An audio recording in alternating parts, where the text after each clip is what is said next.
이 원자력 발전 산업을 봤었을 때 묻어놓고 투자하기보다는 이벤트가 있었을 때 사고 팔고 하면서 방망이를 짧게 잡고 치고 빠지는 식으로 뉴스에 나오면 파는 전략을 저는 권해드리고 있고요. 우리나라의 경쟁력은 원자력 발전소를 싸게 빨리 만들어준다는 게 팅하우스가 소송을 건 거는 큰 이슈가 아닙니다. 눈치챈 않지 않냐? 눈치 좀 챙겨라 동생아. 약간 이렇게 바라봐야지. 연구원님의 탑픽은 이렇게입니다. 네, 이번 시간에는 SK증권의 남인식 연구원님 모시고 원전 산업의 전망에 대해서 이야기 나눠보겠습니다. 안녕하세요. 네, 반갑습니다. 네.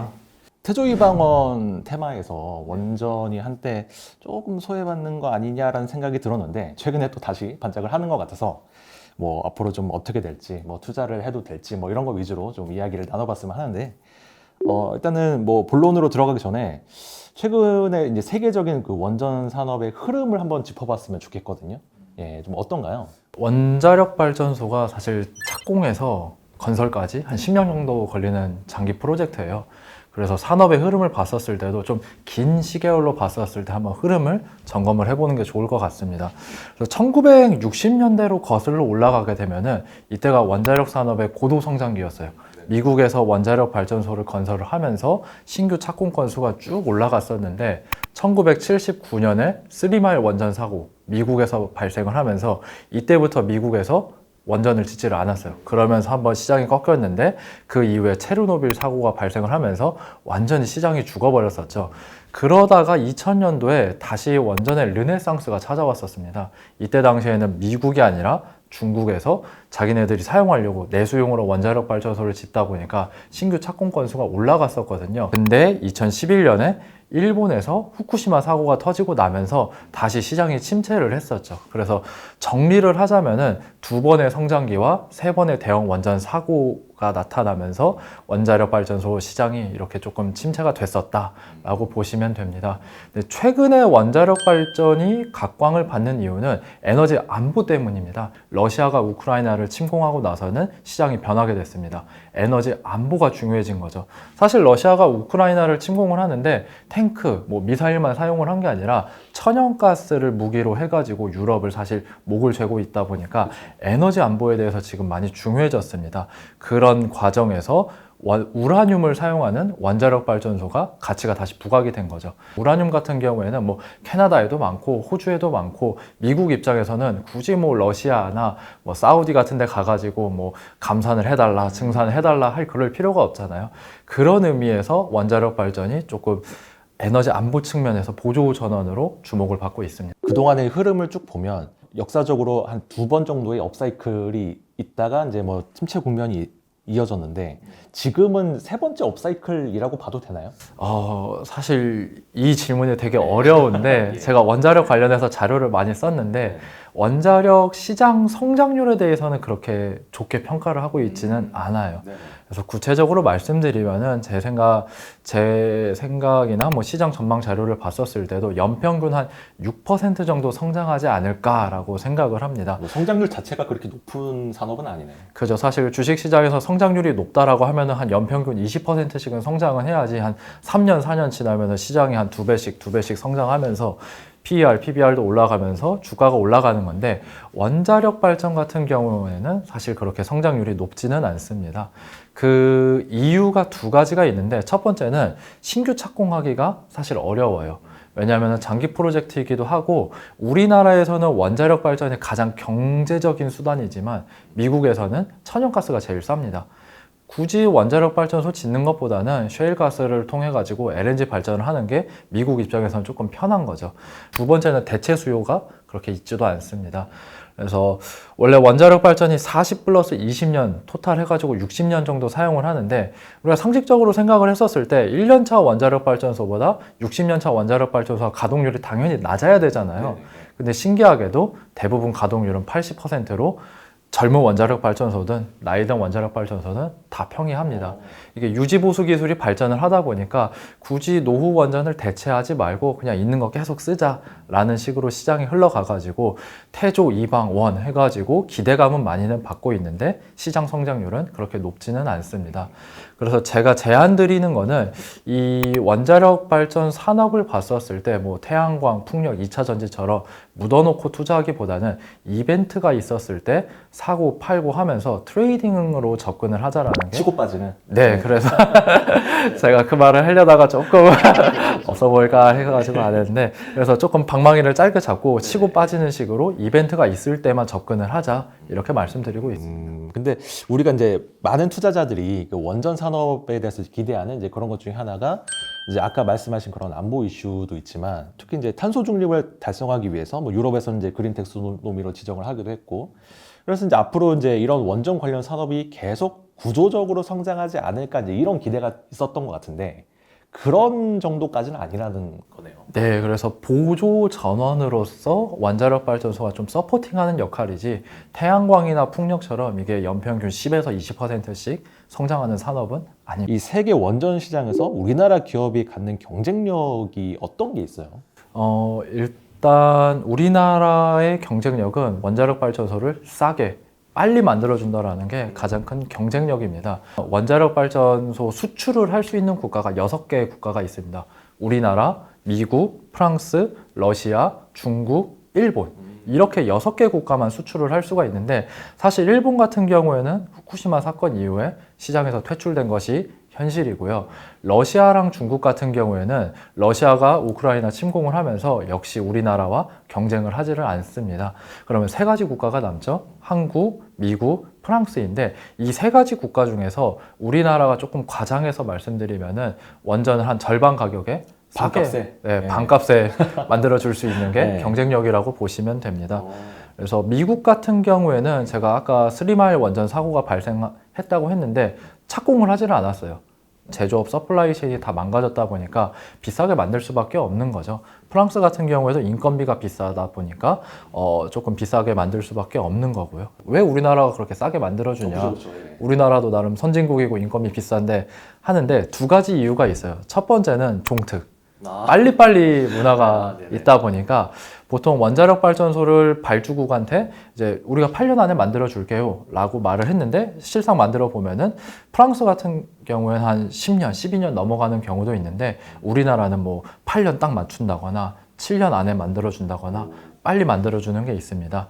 그리고 2번째 같은 경우에는 기술력이 있는데요. 시공 기술력이 있습니다. 우리나라 원자력 발전소는 단일 노형을 수출을 하게 돼요. 우리나라에서 만들던 거를 그대로 수출을 하다 보니까 이미 학습 효과가 나타났던 거를 바로 해외에서 만들 수 있다 보니까 금방금방 싸게 만들 수 있는 거죠. 세계적으로 이제 지금 실질적으로 원전 수출이 가능한 국가는 한국, 미국, 프랑스 이제 3개 국가 정도 되고 근데 우리나라는 이제 가격 경쟁력과 또 공기를 제대로 맞출 수 있는 이제 그런 경쟁력이 뛰어나기 때문에 만약에 지금 상황에서 이제 원전 발주가 난다고 하면 미국이나 프랑스보다 우리나라가 수주를 할 가능성이 훨씬 더 높다. 이 정도로 보면 되나요? 네, 많이 높죠. 그래서 폴란드 같은 경우에도 이제 기사 같은 것들을 뭐 현지 기사들을 번역해서 보면은 사실 프랑스는 제외하고서 미국이랑 한국 중에서 어디를 고를까 이런 식으로 많이 흘러가더라고요. 그래서 지금 뭐 폴란드뿐만이 아니라 체코나 사우디아라비아도 이렇게 수주 팀 코리아가 수주를 하고 있는데 상당히 가능성은 높다고 보고 있습니다. 그 최근에 이슈 이제 폴란드 얘기를 이제 해야 될 것 같은데 뭐 말들이 많았잖아요. 그러니까 뭐 웨스팅하우스가 우리나라 그 원전 그 기업들을 상대로 소송을 걸었고 뭐 이제 그런 이제 여러 가지 이제 이슈들이 제기가 되면서 이제 미국이 그 폴란드의 수주를 가져간 게 아니냐 뭐 이제 이런 얘기들이 좀 있더라고요. 그죠. 앞에서는 뭐 한미 원전 동맹이라고 손을 잡았는데 뒤에서는 소송을 걸고 있으니까 이걸 어떻게 해석해야 되냐 이렇게 많이 질문을 하세요. 근데 일단 제 생각부터 결론부터 말씀드리면은 웨스팅하우스가 소송을 건 거는 큰 이슈가 아닙니다. 왜냐면은 이 사실 속뜻을 짚어보면은 한국이 원전 수주를 못하게 회방을 놓는 게 아니라 야, 한국아 우리 미국에 웨스팅하우스 있는데 좀 챙겨야 되지 않냐? 아, 눈치 않지 챙겨? 않냐? 눈치 좀 챙겨라, 동생아. 이런 네. 약간 이렇게 바라봐야지. 아예 한국을 원전 시장에서 퇴출하겠다 이렇게 바라보시면은 안 된다고 생각하고 있습니다. 왜냐하면은 2009년에 우리나라가 UAE에 원전을 수출했었을 당시에도 똑같았어요.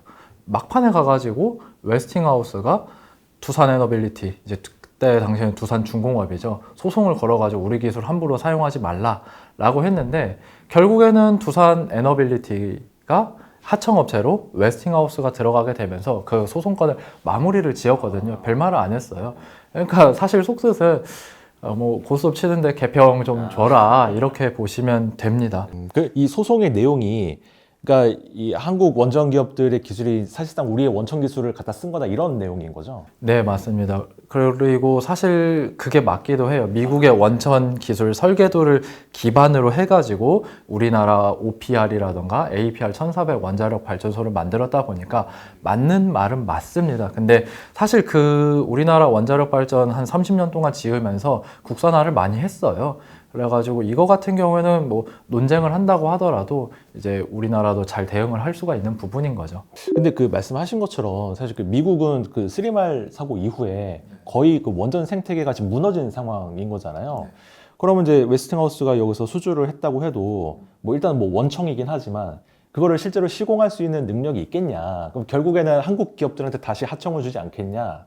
그게 맞습니다. 그래가지고 미국 같은 경우 한미 원전 동맹이 맺어진 거는 미국 입장에서는 제조업, 즉 공장이 무너졌다 없다 보니까 한국의 손을 잡은 거고, 한국 입장에서는 외교력이 조금 부족하다 보니까 미국의 손을 잡은 거죠. 그래서 미국 입장에서는 지금 원자력 발전 제조업 서플라이 체인이 무너져가지고 이거를 대신 만들어줄 국가가 필요해요. 그간 역사를 보면은 웨스팅하우스의 원자로를 만들었던 거는 두산에너빌리티가 담당을 했습니다. 그래서 폴란드 1단계 원자력 발전소를 웨스팅하우스가 주사업자로 가지고 갔는데, 사실 하청업체로 두산에너빌리티가 갈 가능성은 높다고 판단하고 있습니다.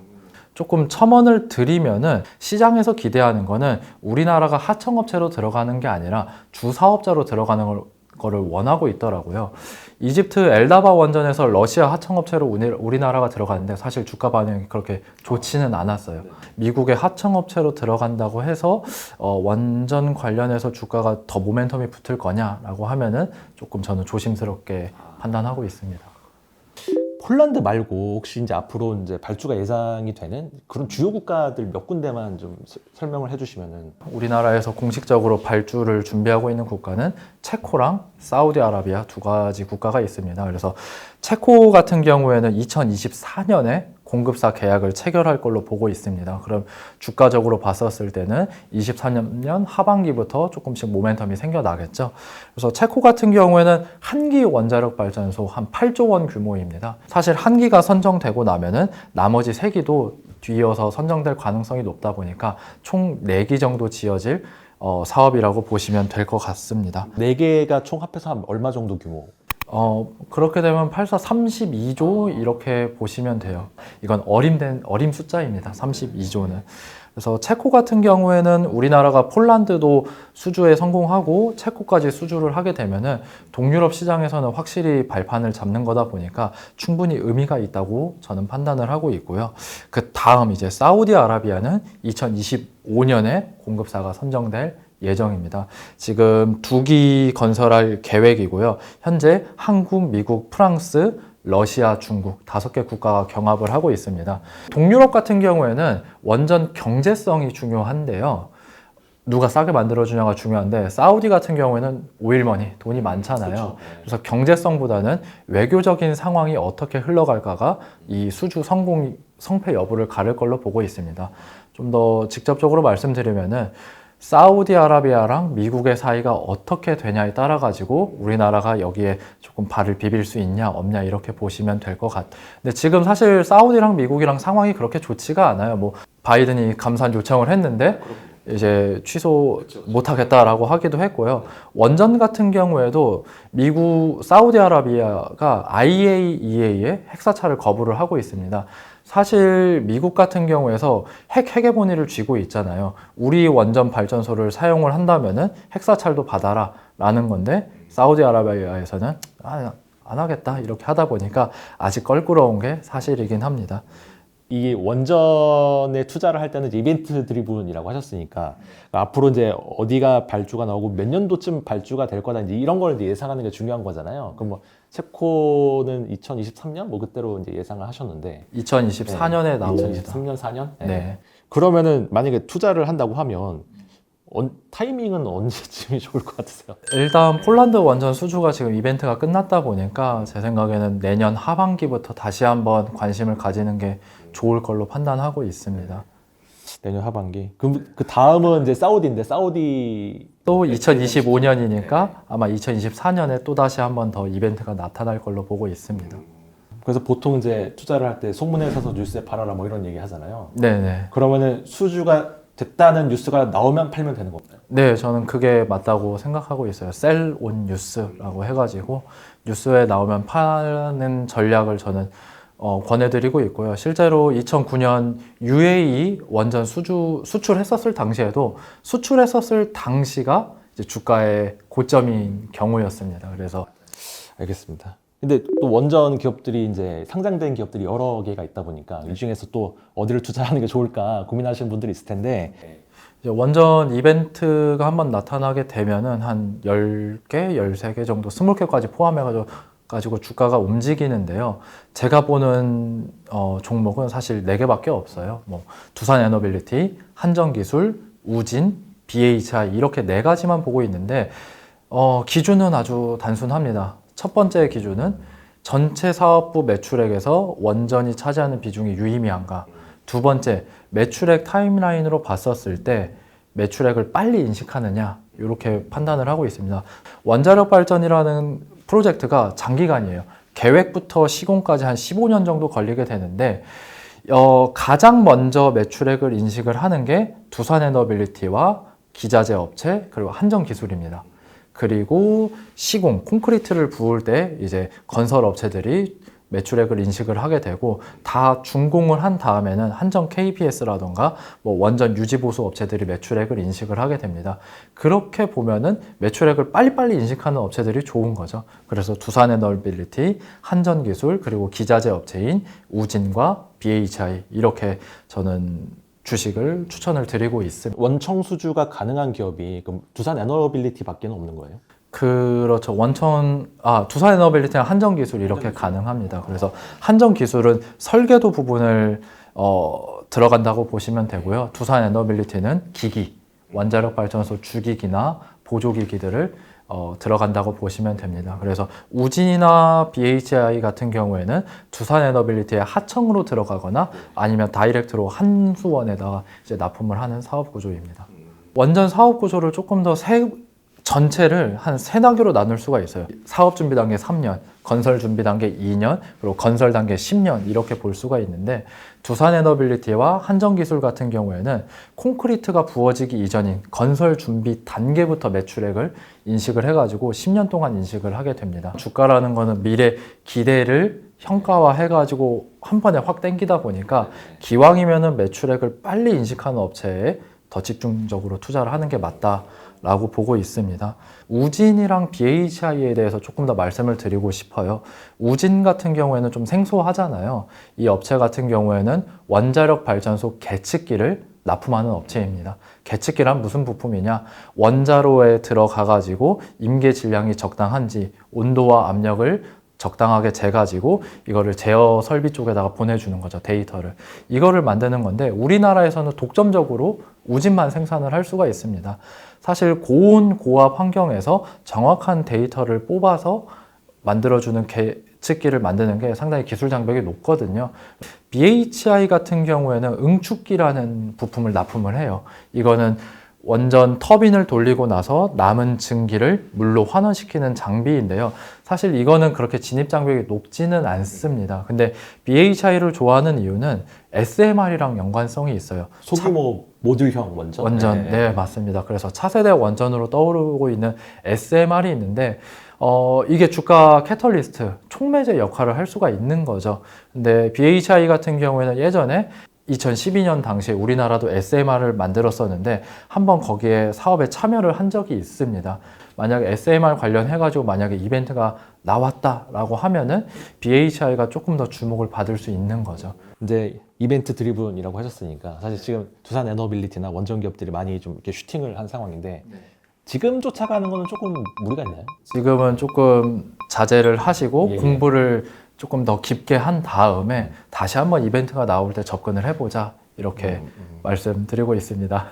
알겠습니다. 네. 그럼 연구원님의 탑픽은 저는 이제 한전 기술과 우진 이렇게입니다.